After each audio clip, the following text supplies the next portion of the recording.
BJP की मंशूर committee की आज पहली मीटिंग दिल्ली में पार्टी सदर दफ्तर में होगी।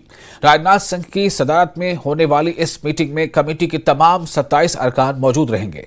ख्याल रहे कि आम चुनाव के लिए राजनाथ सिंह की सदारत में मंशूर कमेटी तश्कील दी गई है।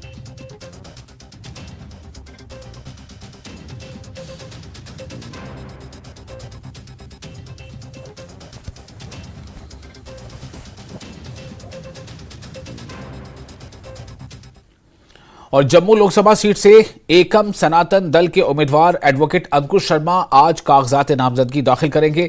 दूसरे मरहले के लिए कागजात नामजदगी दाखिल करने की आज आखिरी तारीख जो 4 अप्रैल है।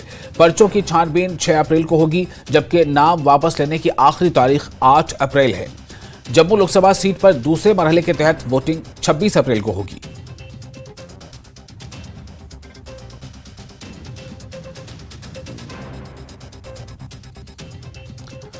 और तारीखी मुगल रोड गुज़िश्ता 2 दिनों में होने वाली ताज़ा बर्फबारी की वजह से एक बार फिर मुकम्मल तौर पर बंद हो गई है। टोकरिया से पीर गली तक मुगल रोड पर 6 इंच से 1.5 फुट तक ताज़ा बर्फबारी हुई है, जिसके बाद PWD mechanical engineering wing Poonch ने मुगल रोड से बर्फ हटाने की मुहिम फिर से शुरू कर दी है। Assistant executive engineer PWD mechanical engineering Poonch Mohammad Tariq Khan ने न्यूज़ 18 से बात करते हुए कहा है कि पुंछ जिले की जानिब से हमने 4 रोज कबल मुगल रोड से बर्फ हटाने का ऑपरेशन मुकम्मल करके राब्ता बहाल कर दिया था, लेकिन गुज़िश्ता रात होने वाली शदीद बर्फबारी के बायस मुगल रोड को दोबारा बंद कर दिया गया है। उन्होंने कहा कि हमारी कोशिश है कि मुगल रोड पर 6 से 7 अप्रैल तक ट्रैफिक के लिए खोल दिया जाए ताकि लोग आसानी से घरों को लौट सकें।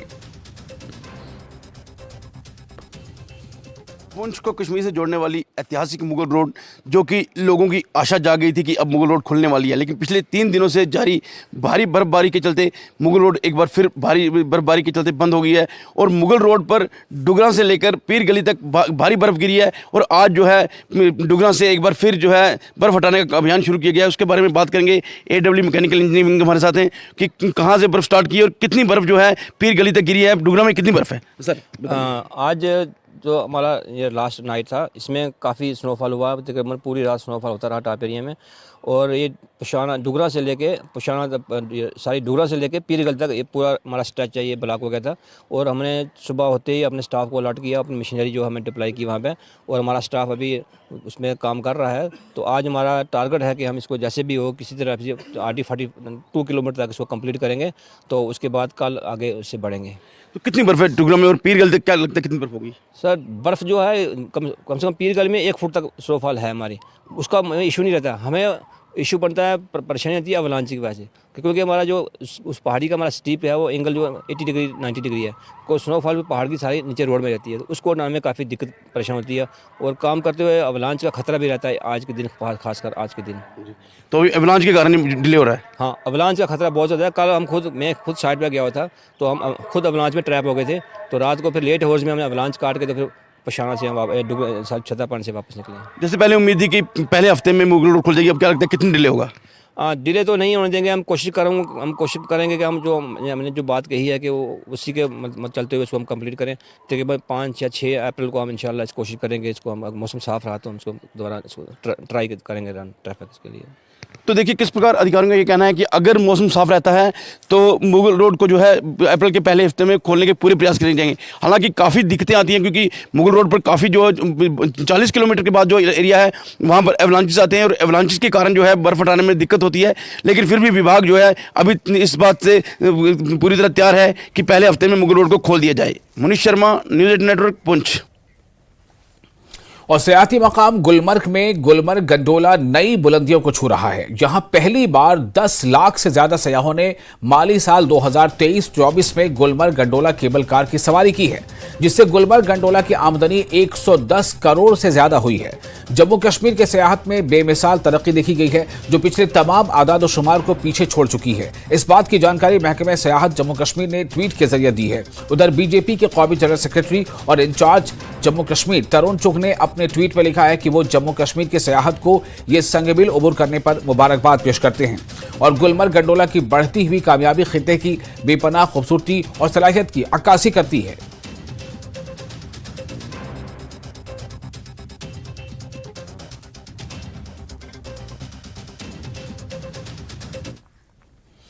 कश्मीर में मौसम बहार की आमद के साथ ही वादी के मशहूर और मारूफ सयाहती मकामात पर मकामी और गैर मकामी सयाहों की भीड़ देखी जा रही है। उधर सरसों के जर्द फूलों से लहलहाते खेत खलियान भी सयाहों की दिलचस्पी का मरकज बन रहे हैं।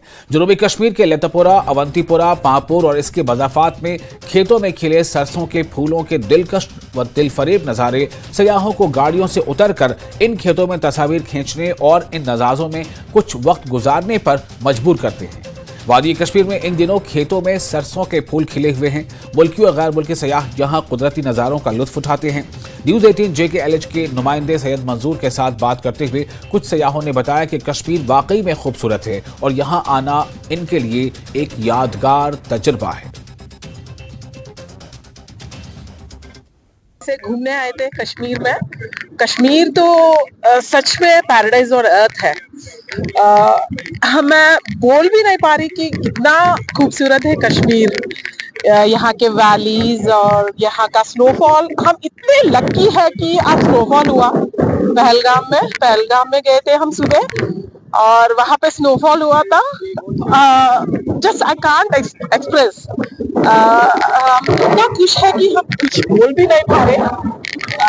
Absolutely true है, it's paradise on earth. To Kashmir with my family to enjoy my holiday. I am here for 7 days. Since last 6 days I have been here. Tomorrow is my last day in Kashmir, and all the 6 days I have enjoyed like anything. Like it's absolutely a best place for tourism across India, and not only India, across the globe. Kashmir is called paradise on earth. Really, it's justified. It's heaven. Heaven is heaven. Everywhere in the Kashmir is a good place, and particularly today morning we have experienced the snowfall in Pahalgam, and Aru Valley, Betab Valley, and Gulmarg is one more best place. Yeah, mustard place. This mustard fields. It's a very scenic mustard fields across the Kashmir. I have been seeing all through the roads, all through my highway. I have been seeing, and I got a chance to come into the field here. और Congress leader और जम्मू रियासी की party के उम्मीदवार रमन भल्ला ने अपने हल्का इंतखाब में अपनी इंतखाबी मुहिम तेज कर दी। उन्होंने कई मीटिंगों में शिरकत की और आवाम से वोट मांगे। जम्मू के इलाके पलोरा में एक इंतखाबी रैली का इनेकाद किया गया। बड़ी तादाद में कांग्रेस के कारकुनान ने रैली में शिरकत की। कांग्रेस के कई सीनियर पार्टी लीडरों ने भी इस रैली में शिरकत की। भल्ला ने मोदी की क़यादत वाली हुकूमत को निशाना बनाते हुए इल्जाम लगाया है कि मरकजी हुकूमत और उनके नुमाइंदों ने जम्मू के लोगों के लिए कुछ नहीं किया। उन्होंने कहा कि उस वक्त आवाम बहुत ज्यादा तकलीफ उठा रहे हैं। उन्होंने कहा कि आने वाले इंतखाबात में लोग तब्दीली के लिए वोट डालेंगे। आप लेकर लोगों के पास जा रहे हैं ताकि आपको लगता है कि उन मुद्दों को लोगों के सामने पेश करके ही आप वोट लेंगे। मुद्दे तो लोग ऑलरेडी मेंटली प्रिपेयर हैं। 2014 के बाद तो वो तैयार है। उन्होंने इनका समय देखा कि जो बातें करते थे कि हम आतंकवाद की कमर तोड़ेंगे, रजौरी पूंछ उसके सामने इतिहास है, डांगरी का कांड उनके सामने, लोगों के सामने है, सिलेक्टिव किलिंग है, टारगेटिंग किलिंग है, विपक्ष की सारी सुरक्षा उन लोगों ने विड्रा कर दी और अपने लोग जो चाहते हैं उनको डबल स्क्वाड पूरी मोबाइल सिक्योरिटी दे दी। तो ये लोग देखते हैं उसका बदलाव लेंगे। नौजवान जो कैजुअल लेबर था वो 10 साल इनका इंतजार करता रहा। हम लोगों ने अपने टाइम में सब कमेटी बनाई थी। इनको इम्प्लीमेंट करते हुए 10 साल लग गए और कब तक करेंगे। कई लोगों की जानें चलेगी और उनकी ओवरेज भी यहाँ पे हो गए और कोई रिक्रूटमेंट यहाँ पे ये लोग नहीं कर पाए। और मैं समझता हूँ कि रिक्रूटमेंट स्कैम जो इन्होंने दिए हैं और जम्मू मंदिरों को शहर को शराब की दुकानों में तब्दील करके यहाँ पे रख दिया। स्मार्ट मीटर ने लोगों का खून चूस लिया। जो खून के आंसू इन लोगों ने रुलाए हैं वो लोग खुद अपने चीज का इम्तिहान करते हुए, उस सबको ध्यान में रखते हुए, संज्ञान लेते हुए इसके खिलाफ वोट देंगे। जन विरोधी नीतियां भाजपा ने बनाई है। भाजपा ने काम कौन सा किया? जो लोग दरबार बंद कर दिया, इकोनॉमिकली जम्मू के लोगों को खत्म कर दिया, जम्मू को बिल्कुल निचोड़ के रखा और राजनीति रोटियां इन लोगों ने सेकी है। कहाँ पे लोगों ने मैंडेट दिया था कि आप यूटी में तब्दील कर लो, जो स्टेट की मांग करते थे। इन्होंने रजौरी पुंछ को भी अनंतनाग के साथ जोड़ दिया। डिलिमिटेशन इनका मेंबर था, क्यों नहीं बोला? जम्मू पूरे जिले में एक सीट भी बढ़ा पाए, रेफ्यूजियों को सीट में बढ़ोतरी नहीं कर पाए, माइनॉरिटीज के साथ न्याय नहीं इन लोगों ने किया और को सीटें नहीं उन लोगों को दे पाए। हर जगह पे चाहे वो रिलीफ रिहेबिलिटेशन पैकेज था, कश्मीरी पंडितों का क्या रिटर्न था? 10 साल तो ये गुहार लगाते थे, वोटों के जरिए राजनीति रोटियां सेकते थे। ग्राउंड में क्या है?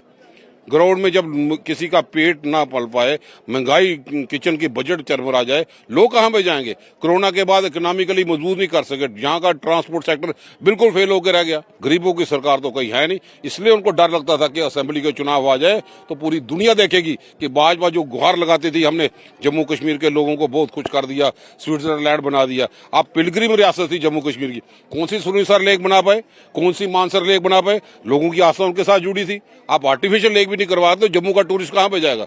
जम्मू में कौन से यहाँ पे आके बैठे हुए? क्या जम्मू में जो 20 आदमी वैष्णो देवी के श्राइन में स्टैम्पीड के मर गए, कौन जिम्मेवार था? भाजपा चुप क्यों बैठे रहे? क्यों लोगों के सामने इंक्वायरी की रिपोर्ट नहीं दी? हम सब चीजों का हिसाब लेंगे। एक सवाल है, आपने बदलाव की बात की, आप स्पीच दे रहे थे, कह रहे थे बदलाव। जुगल जी कह रहे हैं कि मुझे वोट नहीं देना है, ये मोदी जी को, तो आपका मुकाबला तो मोदी जी के साथ है, आप मोदी जी को हरा पाओगे? मैंने पिछली इलेक्शन में असेंबली में भी मोदी को हरा दिया, चाहे वो जीता, लेकिन उसको एनसी का सहारा लेना पड़ा। मोदी साहब मेरा मुकाबला नहीं कर सके, मैं भी देवी देवताओं के इशारे पे चलता हूँ, मैं अपना कुछ नहीं है, लेकिन उसको एनसी का सहारा लेना पड़ा। 20,000 वोट उसको लेने पड़े, तब वो कद आगे बढ़ा पाए। लेकिन आज लोग समझ चुके हैं उनसे गलती होगी, अब दोबारा नहीं करेंगे। भीड़ तो आ रही है, क्या ये वोट में कन्वर्ट होंगे? क्यों नहीं होगी? अब लोग थोड़ी लड़ेंगे, लोगों के सामने ये 150 किलो का आदमियों पे हावी पड़ेगा। और साबिक वजीर सैयद बशारत बुखारी ने बारामूला पार्लिमानी नशिस्त पर किसी उम्मीदवार को गैर मशरूत हिमायत देने का ऐलान कर दिया है। बशारत बुखारी ने कहा है कि वो किसी ऐसे उम्मीदवार के हक में इंतखाबी मुहिम चलाएंगे जिसके बारे में उन्हें लगेगा कि वो लोगों की बेहतर नुमाइंदगी करेंगे। बुखारी ने कहा कि पार्लिमानी इंतखाबात में उनके लिए पार्टी से ज्यादा उम्मीदवार अहम रहेगा। और बुखारी ने कहा कि उन्हें कुछ पार्टियों से ऑफर मिल रहे हैं, मगर उन्होंने किसी पार्टी में शामिल होने से मुतालिक अभी कोई फैसला नहीं किया है। जैसे आपको मालूम है कि हमने कोई 20-25 दिन पहले यहाँ पे एक इजलास, मेरे साथियों ने एक इजलास बुलाया था, मुझे भी दावत दी थी उसमें। तो वहाँ पे इसी बात पे बहुत बात हुई, बहस हुई कि हमें क्या करना चाहिए आगे का लाही अमल। अल्टीमेटली ये निकला कि सब लोगों ने कहा कि जो आपका फैसला होगा हमें कबूल होगा, आप जो फैसला करेंगे हम आपके साथ हैं। उसके बाद भी बातचीत चलती रही, लेकिन एक चीज़ है कि चूँकि अभी सिर्फ पार्लियामेंट इलेक्शन है, अभी असम्बली का इलेक्शन नहीं है। अब असम्बली और पार्लियामेंट के इलेक्शन में आसमान ज़मीन का फ़र्क है, तकाज़े अलग अलग हैं, एतबारियत अलग अलग है, उम्मीदें अलग अलग वाबस्ता होती हैं। तो अब चूँकि असम्बली नहीं है, इसलिए हमने सोचा कि हम कोई बड़ा फ़ैसला नहीं लेंगे उस एतबार से। लेकिन जो पार्लियामेंट है ये भी हम छोड़ेंगे नहीं, क्योंकि पार्लियामेंट के साथ भी लोगों को ख़ास उम्मीद वाबस्ता होती है, हमारे लोगों की भी उम्मीद है वाबस्ता है कि हमारा भी कोई जाए। तो हमने ये फ़ैसला कर लिया कि इंशाअल्लाह हम ये देखेंगे कि कौन सा, जितने भी कैंडिडेट अब सब आएंगे मैदान में, अभी तो सब सारे हैं नहीं, तो हम ये देखेंगे कि कौन सा कैंडिडेट उम्मीदवार बेहतर लगेगा हमें, हमारे इलाके को, हमारी कॉन्स्टिट्यूंसी को, कौन सा बेहतर लगेगा हमारे लोगों को, तो हम उस कैंडिडेट को सपोर्ट करेंगे। जो भी होगा वो कैंडिडेट अनकंडीशनल, गैर मशरूत तौर पर सपोर्ट करेंगे। सिर्फ सपोर्ट ही नहीं करेंगे बल्कि हम उनके हक़ में कैंपेन भी चलाएंगे, मुहिम भी चलाएंगे, घर घर जाएंगे, क्योंकि हम भी चाहेंगे कि जो कैंडिडेट होगा, जो जीतेगा, उसमें हमारा भी कंट्रीब्यूशन हो, ताकि हमारे भी मामला तो मसाइल के एतबार से बात हो। ये आज हमने फैसला किया। ये आपने तय किया होगा, कोई कैंडिडेट आपके जहन में होगा कि जो आप कल उसको सपोर्ट करेंगे? अभी हमने वो चीज़ जहन में पूरी रखी नहीं, हमने ये रखा कि हम देखेंगे कि कितने कैंडिडेट कुल होंगे मैदान में, और फिर हम मिलेंगे उस पर, उस वक्त हम फिर मिलेंगे, फिर उस वक्त हम फिर मशवरा करेंगे कि किसको सपोर्ट करेंगे। क्या कोई लाहेमल है, किसी पार्टी का दामन थामेंगे? और एक से निकला, दो से निकला गया। सियासत में ऐसा होता है कि अब लोगों को एतबार करना भी मुश्किल होता है, लोगों का भी कसूर नहीं है, क्योंकि ऐसे मामला ही हैं। अब अगर मैंने पहले कोई फैसला किया होता तो ना ये लोग आते, ना हम बहस करते, ना हम मीटिंग करते, ना हम इस नतीजे पे पहुंचते क्या करना है। इसका मतलब ही है, जो आज ये हमने मशवरा किया, इसका मतलब ही है कि हमने कोई चीज़ सोच के नहीं रखी थी। हालांकि सब लोग कहते थे बाहर एमएस की सोच मत, मगर ऐसा कुछ नहीं था।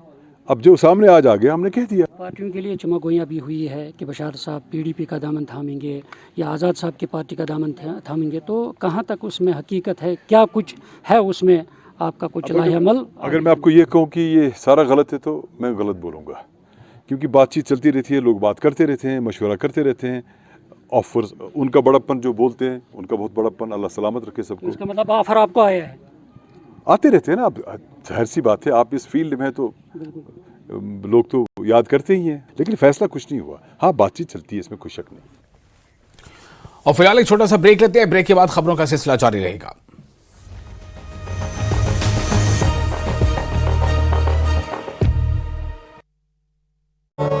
में आग लगने से एक आवासीय घर जलकर राख हो गया। स्थानीय लोगों, पुलिस और दमकल की गाड़ियों की मदद से आग पर काबू पाया गया। अमेरिका के मैरीलैंड में ब्रिज ढहने की घटना से लोगों की यादें हुई ताजा। इससे पहले फ्रांसिस स्कॉट में पुल ढहने से कई लोगों की गई थी जान। न्यूयॉर्क में एक पुलिस अधिकारी की ट्रैफिक रोकने के दौरान गोली मारकर की गई हत्या। जांच में जुटी पुलिस मेयर ने जताया दुख। भारतीय सैन्य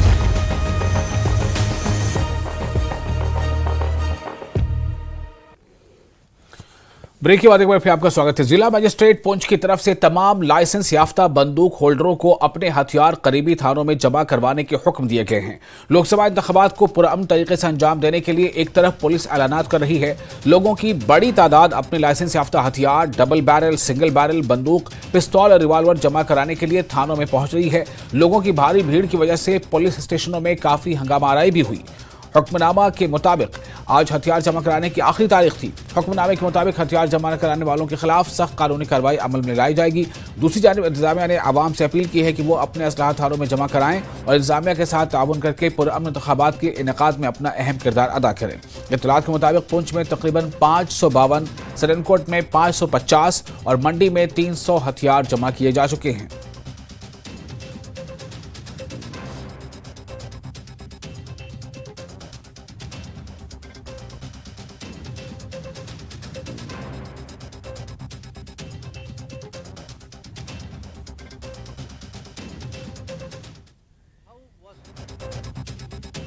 How was the 1974 agreement reached?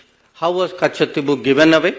How was the fishing issue handled? Because please understand, the fishing issue actually emanated from a 1976 agreement. So there are two agreements we are talking about. So because these have been live issues, because they have been discussed earlier also in Parliament, two documents were sought from us as an RTI request. And these were provided. One was a document about Ministry of External Affairs, summary background note for the meeting of the Informal Consultative Committee in 1968 on this issue.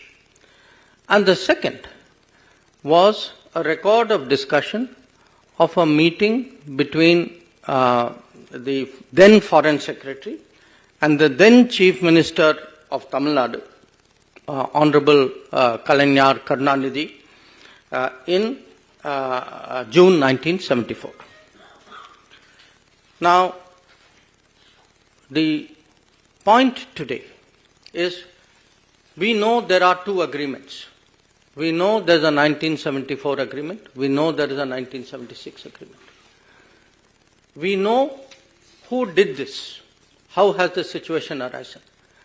What we do not know is who hid this, who has been party to it, what has been concealed from the public, and we believe it is the right of the public today to know how did this situation come about.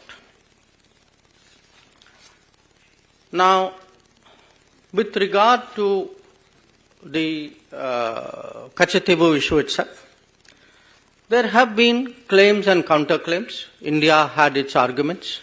Sri Lanka had its arguments. In fact, in one of the two documents, both documents actually, but one has more detail than the other, these claims have been spelt out in some detail. India's claim is mainly that the Kachatibu Island belonged to the Raja of Ramnath, and that he had it from the time that East India Company assigned it to him. It was part of his zamindari rights, and these rights also included fishery, and also that later on these rights moved from the Raja of Ramnath to the Madras government. A second argument was that और खबरों में आगे बढ़ते हैं। मुट्ठी जम्मू में sector 2 में lane number 3 बरसों से अदम तवज्जो के शिकार है। टीवी स्क्रीन पर इन नज़ारों को देखकर आपको ऐसा महसूस हो रहा होगा कि ये जम्मू के किसी दूर दराज इलाके का मंजर है, मगर ऐसा नहीं है। ये एक बाई लेन है जो जम्मू शहर की म्यूनिसिपल हदूद में आती है। ड्रीम सिटी मुट्ठी जम्मू के सेक्टर 2 लेन नंबर 3 में वाक़ा इस गली की हालत गुज़िश्ता 15 सालों से ऐसी ही है। कई हुकूमतें आई और गईं, लेकिन इस गली की हालत जूं की तो रही। इस इलाके के मकीनों का कहना है कि बार बार की दरख्वास्तों के बावजूद इस गली को ठीक नहीं किया गया। इनका कहना है कि सड़क की खस्ताहाली और निकासी आब के नाक़िस निज़ाम की वजह से इन्हें रोज़ाना की बुनियाद पर शदीद मुश्किलात का सामना करना पड़ता है। वो जम्मू म्यूनसिपल कॉरपोरेशन के हुक्काम बिलखुसूस कमिश्नर से अपील करते हैं कि वो इनके मुश्किलात को दूर करने के लिए आगे आएँ। सड़कें बनी, यहाँ हर एक सड़क बन गई, हर एक सड़क कंप्लीट, चाहे टाइलें लग गई, चाहे लुक पड़ गई था। खाली ये 3 नंबर गली जिसमें कभी कुछ नहीं हुआ, ना सड़क का कुछ किया, ना हमारी इनका ड्रेनेज और ना हमारी बिजली लंप। हर एक जगह लंप लग गई, लेकिन हमारी गलियों में नहीं लग गई। सारे कहते थे अच्छा अब अगले सीजन में, लेकिन असल बात ये है लेन नंबर 3 जो है इस ड्रीम सिटी सेक्टर 2 में हर जगह गलियां बनी है, टाइलें पड़ी है, लोग पड़ा है, एक्सेप्ट दिस वन, ये वाली, इसमें कुछ नहीं हुआ। नंबर 2, नलकों का पानी वो भी ऊपर वाले के भरोसे। हाँ, हम ये नहीं कहेंगे कि पानी नहीं आता है, पानी आता है, लेकिन पहले जब से नलके लगे हैं, जिस वक्त उस वक्त जो पॉपुलेशन थी आज 10 गुना बढ़ गई है। और हमारे आसपास सभी सड़कें 2-2 बार बन गई हैं। तो आप देख लीजिए अभी यहाँ पानी खड़ा हुआ है, यहाँ भी जाओ जैसे पानी खड़ा हुआ है, बच्चे सुबह स्कूल जाते हैं तो उनको उठा के पार करना पड़ता है, ये बड़ी परेशानी।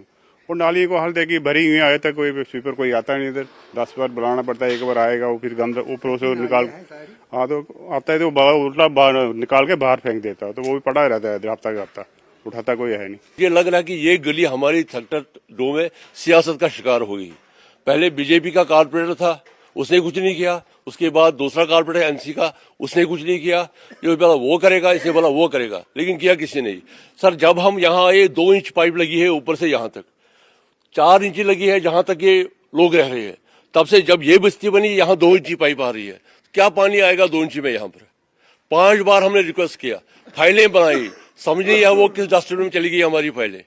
पिछले साल यहाँ लुक डालने आए लोग, वहां जेई साहब आया, मेजरमेंट कर दी, सारा मशीन लगी। शाम को सवेरे जब हम नींद से उठे मशीन भी गायब थी, जिस सड़क को पिछले साल डाला था उसी को दोबारा डाल दिया। और institute of mountain environment Bhaderwah campus की जानिब से 5 रोज़ा कौमी workshop cum faculty development programme का इनेकाद किया गया। भद्रवाह में इस 5 रोज़ा कौमी workshop cum faculty development programme का इफ्ताह किया गया था। इवेंट में मुल्क भर से 50 माहिरीन माहौलियात ने शिरकत की। इफ्तिताही तकरीब के दौरान IME भद्रवाह के स्कॉलर्स की जानिब से मुख्तलिफ किस्म के जंगली जानवरों और हिमालयाई परिंदों की मुख्तलिफ अक़साम पर कैमरे में कैद की गई दस्तावेजी फिल्म की नुमाइश की गई।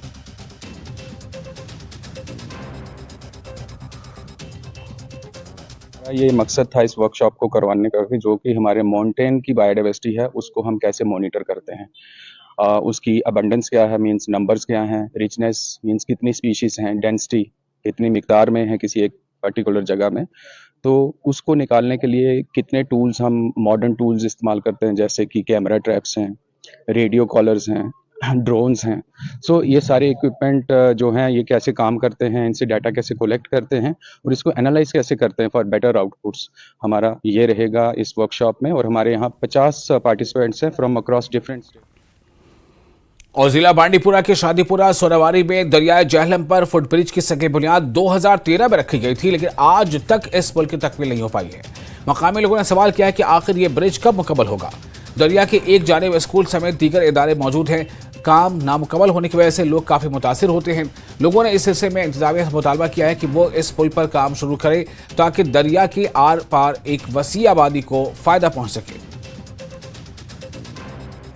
काफी गांव और अपार पे यपोर इन यह बेचारन रफाकत गल पे अगर ये कर सो गई नवज गवर्नमेंट ये जबरदस्त सख्ती जनाब ये 2014 पे बनो कदल ये गो ये कहून तह फंडस त्रावान अगर यम स्कूल बचन अजाब गसान बस ये जबरदस्त आब आसान मज रिस्की कार जबरदस्त प्रॉब्लम गसान अम किन गवर्नमेंट कह तवज्जो दिवान ये कह स्टूडेंट तबकस कोता मुश्किलात जबरदस्त खतरनाक मुश्किलात गसान आब फ्लड आब काफी गसान खतरात जबरदस्त ये बचन खसूसन ज्यादा प्रॉब्लम गसान अम किन गवर्नमेंट कह मसल हल करान कहें तो क्या मुतालबा छो करा क्या रोज गुजारिश गवर्नमेंटस करान अपील ये कर जल्द जल्द ये कदल करने तैयार। और इसके साथ ही इस बुलेटिन में फिलहाल इतना ही, लेकिन न्यूज़ 18 JKLH पर लगातार बड़ी और अहम खबरों का सिलसिला जारी रहेगा।